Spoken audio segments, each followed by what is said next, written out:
Most investors underperform the market. Not because they pick bad stocks and not because they have bad timing. It's because they keep repeating the same 5 mistakes over and over again and nobody tells them until now. Stay with me. The last mistake might shock you. Mistake number 1, trying to time the market. This one gets almost everyone.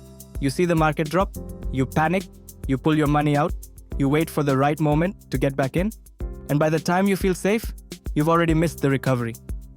Here's the data. If you missed just the 10 best days in the S&P 500 over the last 20 years, just 10 days, your returns would have been cut roughly in half. Those 10 days are completely unpredictable. Nobody knows when they're coming. The research is clear. Time in the market beats timing the market every time. The fix? Stop watching your portfolio like it's a live scoreboard. Set your allocation, automate your contributions, then get out of your own way. Before we move to the next mistake, let me ask you something.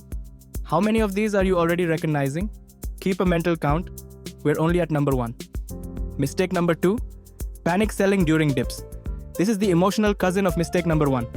Panic selling. The market drops 15%. Your stomach drops with it. You tell yourself, I'll just wait until things stabilize, and then you sell. That feeling is completely normal. It's completely human. But it's also one of the most expensive decisions you can make. Here's why. Market dips are normal. Since 1980, the S&P 500 has had 26 corrections of 10% or more, and every single one of them recovered. When you panic sell, you do 2 things. You lock in your losses, and you guarantee you'll miss the rebound. The investors who build real wealth don't panic when the market drops. They stay the course, or they buy more. Because they understand that volatility isn't a threat, it's an opportunity, if you're built to hold. The fix?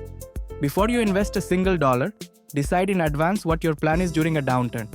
Write it down. When the market is bleeding, your emotions will lie to you. Your plan won't. 2 down, 3 to go. And these next 3 are the ones most people have never even thought about. Mistake number 3, ignoring fees and expense ratios. This is the one that kills portfolios silently. Fees, specifically, the expense ratios on the funds you're invested in. Here's what most people don't realize. A 1% annual fee on your portfolio sounds tiny. But over 30 years on a $100,000 investment with a 7% return, that 1% could quietly eat away a significant chunk of your gains. Sometimes tens of thousands of dollars, without you even noticing. That 1% fee cost you over $120,000 in lost growth. That's not a typo. Compounding works for you when you're investing. It works against you when you're paying fees. The fix is simple. Check the expense ratio on every fund you own.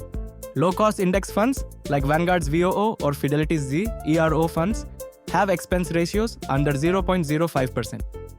That's pennies per year, not percent. High fees are not worth it. The data shows that actively managed funds, the ones charging 1% or more, underperform their benchmark in 80 to 90% of cases over 15 years. You're paying more for worse results. Check your fees today. It takes 5 minutes, and it could be worth 6 figures over your lifetime. If this is hitting home, hit that subscribe button. I post every week on long-term investing, portfolio strategy, and building real wealth, so you can become built to hold. No hype, no shortcuts. Just the stuff that actually works. Mistake number 4, over-diversifying or not diversifying at all. Some people put everything into 1 or 2 stocks, Apple, Tesla, whatever's hot right now, and call that investing. That's not investing, that's gambling. Because no matter how good a company looks today, you cannot predict what happens tomorrow. Enron looked great too. But some people go the other way and own 40 different ETFs that all hold the same underlying stocks. You're paying multiple fees. You're not actually reducing risk. You're just creating the illusion of diversification. Real diversification is simple. It means spreading your money across different asset classes, sectors, and geographies in a way that's intentional, not random. A simple 3-fund portfolio, US stocks, international stocks, and bonds, covers 99% of what most long-term investors need. You don't need 40 funds. You need clarity. The fix?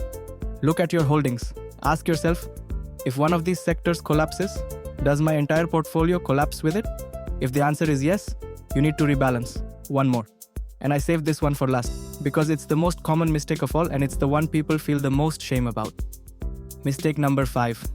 Waiting for the perfect moment to start. Waiting for the market to calm down. Waiting until you have more money.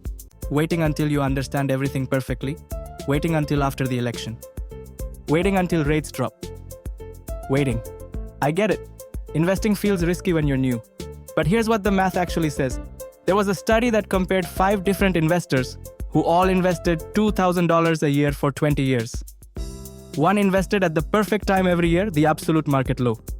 One invested at the worst possible time, the exact market peak. One invested on January 1st every year without thinking. And one never invested at all.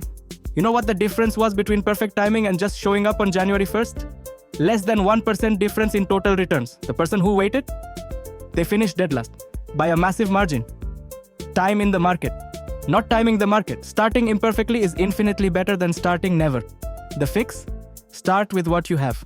Even $50 a month in a low-cost index fund is a real portfolio. You can increase it over time, but you cannot get back the time you lost waiting. The fix. Rapid recap. Alright, let's bring it home. Here are the 5 mistakes and the 5 fixes. Mistake 1. Timing the market. Fix. Invest consistently on a schedule, not on emotions. Mistake 2. Chasing performance. Fix. Stay with your plan, not the headlines. Mistake 3. Ignoring fees. Fix. Use low-cost index funds and check your expense ratios. Mistake 4. Over-diversifying or not diversifying at all. Fix. Build a simple, intentional portfolio, like a 3-fund setup. Mistake 5. Waiting for the perfect moment. Fix. Start now, even small, and stay invested over time.